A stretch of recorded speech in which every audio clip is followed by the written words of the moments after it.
ధరణి మైనావతి ఇంటికి వెళ్తూ ఉంటుంది. అక్కడ వచ్చిన పేదవాళ్ళందరూ తన కాలుకున్న చెప్పుల్ని చేతితో పట్టి నిలబడుతూ ఉంటారు. మైనావతి చెప్పులు వేసుకుని వెళ్ళడం ఒక ఆవిడ గమనిస్తుంది.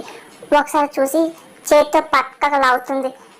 ఎందుకు నన్ను లాగుతున్నారు అని చెప్పి అడుగుతూ ఉంటుంది. ఒకసారి అటు చూడు అని చెప్పి ఆవిడ చూపిస్తుంది. ఇంకొకసారి దాన్ని షాక్ అవుతూ ఉంటుంది.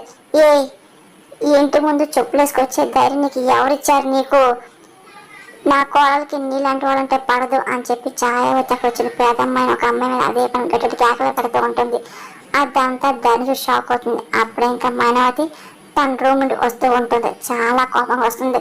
ఇంకా ఒక్కసారి తన ఆవేశాన్ని అంతా అక్కడ డైనింగ్ టేబుల్ మీద ఉన్న ఫుడ్ మీద చూపిస్తుంది. అక్కడ ఉన్న క్లాత్ని గట్టిగా లాగేసి కిందకి ఇసేస్తుంది.